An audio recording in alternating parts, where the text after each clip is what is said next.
And it's going to be the most difficult hardship that the Corps of Discovery has faced to that point.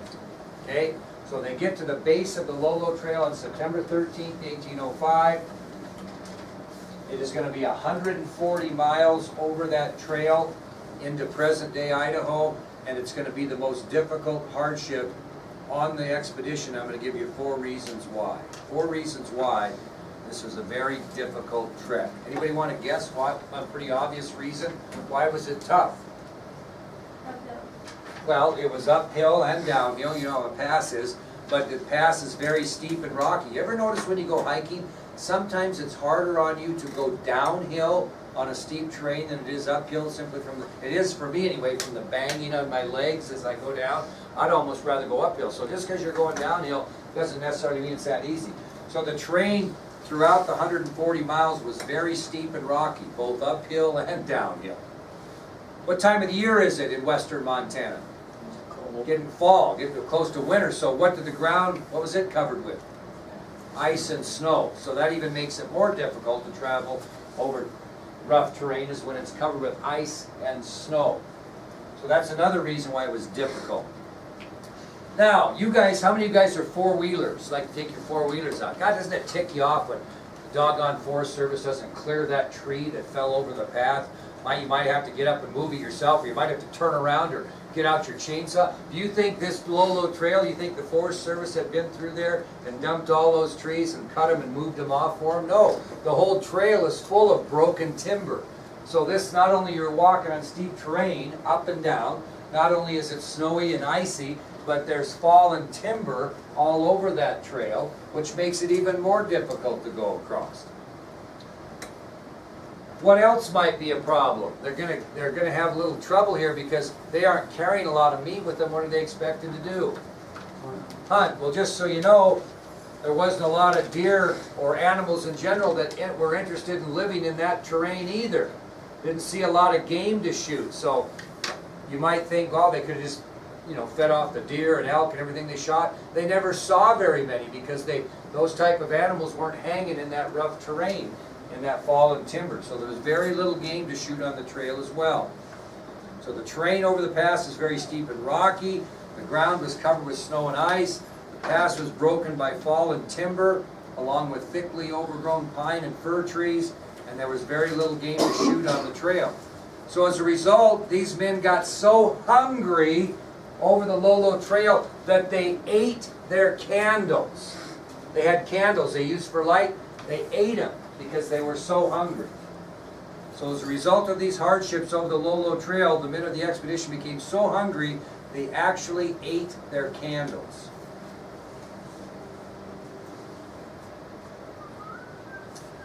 Well, during their crossing of the Lolo Trail, one day they camped near a small creek to rest. And they were so hungry that they killed, cooked, and ate one of their horses by that small stream, which they named Colt Killed Creek. True story. So they were so hungry, the men killed, cooked, and ate one of their younger horses by that small stream, which they then named Colt Killed Creek. That wasn't the first horse they ate going over the trail, just so you know. I think they documented they ate 2 or 3 horses over the trail. Now, it took the expedition over 2 weeks to cross the Lolo Trail. And as I mentioned, I do have the stats here, 2 more colts were sacrificed for their hunger pains. So they actually killed 3 horses and ate them over the Lolo Trail. Well, once they made it successfully over the Lolo Trail, they made contact with another Indian tribe, the Nez Perce. So after they got over the Lolo Trail, they made contact with another Indian tribe, the Nez Perce. And they stayed with the friendly Nez Perce Indians for nearly 2 weeks. They stayed with them for nearly 2 weeks.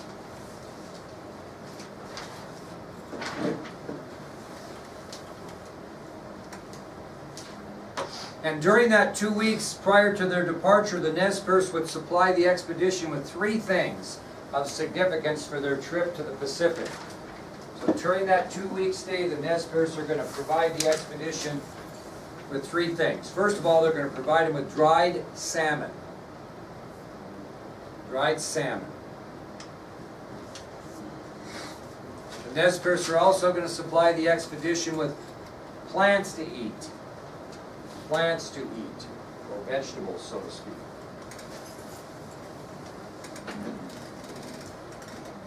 And they're going to allow them to cut down 5 trees to do what?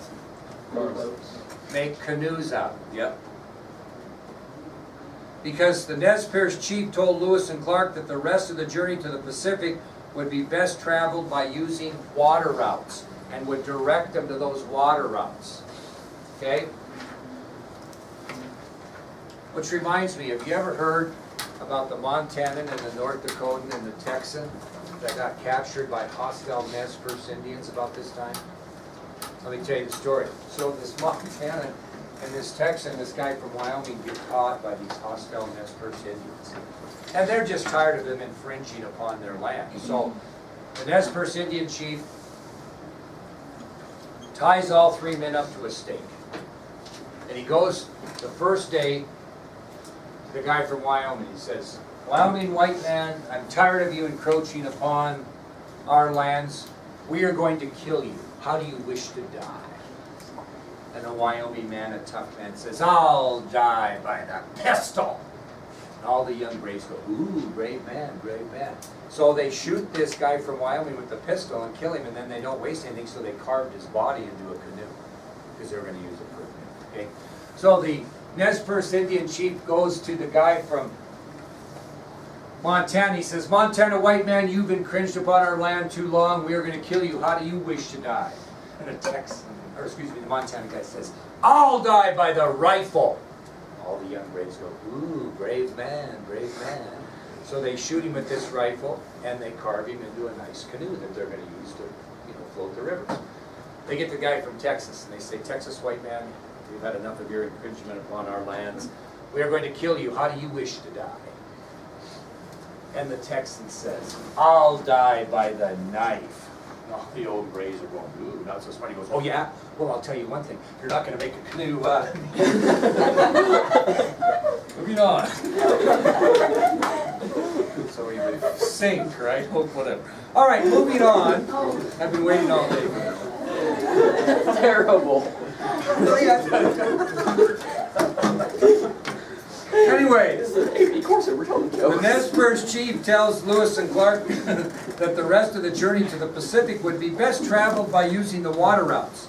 So the expedition leave their horses behind with the Nez Perce, and they travel by water the rest of the journey to the Pacific. So what they're going to do is they're going to travel down the Clearwater River, hooking onto the Snake River, and eventually hooking onto the wide Columbia River.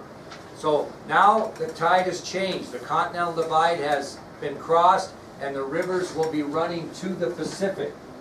And so the expedition was directed by the Nez Perce chief to travel down the Clearwater River, hooking on to the Snake River, and eventually to the wide Columbia River.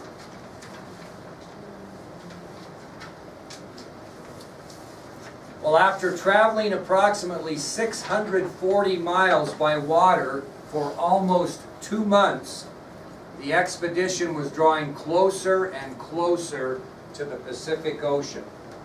So after traveling approximately 640 miles by water for almost 2 months, the expedition drew closer and closer to the Pacific Ocean. Raylan, how do they know they're getting closer and closer to the Pacific Ocean as they travel down those rivers? No. Smell the salt in the air. They can smell salt in the air, and the water is going to taste salty. Okay? So they start to notice that the river becomes salty, and they know they are getting closer and closer to their destination. Finally, on November 24th of 1805, the Corps of Discovery reaches the shores of the Pacific Ocean. November 24th, 1805, the Corps of Discovery reaches the shores of the Pacific Ocean.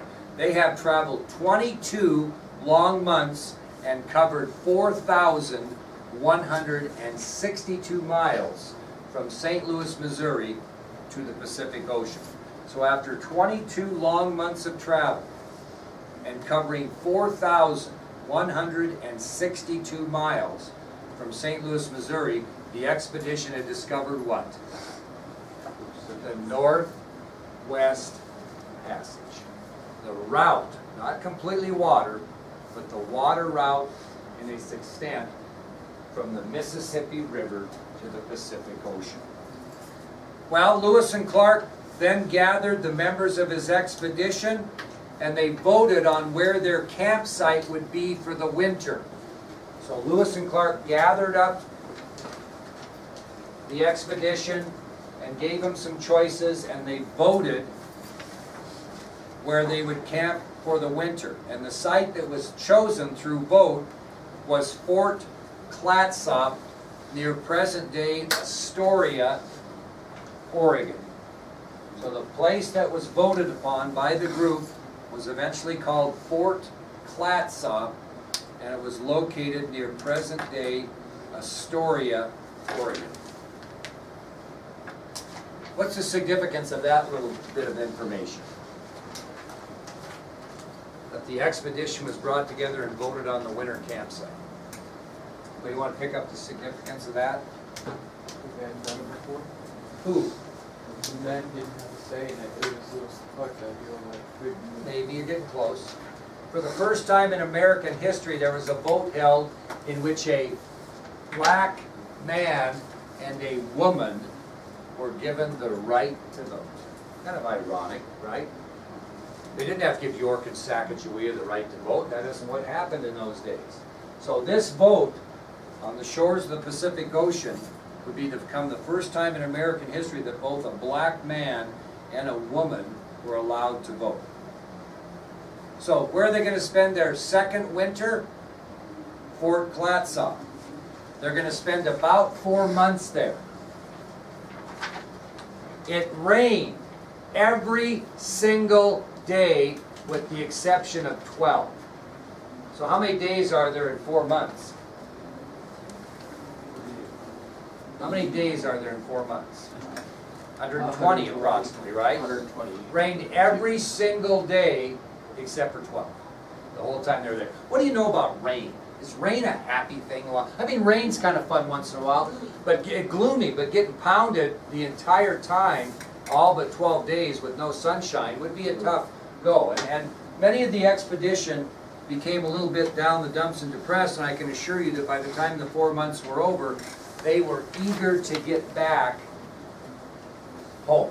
So that'll take us to our next subtopic, which we will cover tomorrow, which is the Corps of Discovery, the return trip back to St. Louis. And as I mentioned before, they will get back a lot quicker than they got there. Okay? So that's what we'll continue with tomorrow. Do we have anybody that's going to be gone tomorrow? There's no activities other than swimming. I don't think we have any swimmers, do we? So we should be in pretty good shape tomorrow. All right. Really sad you didn't enjoy my joke as much as I did.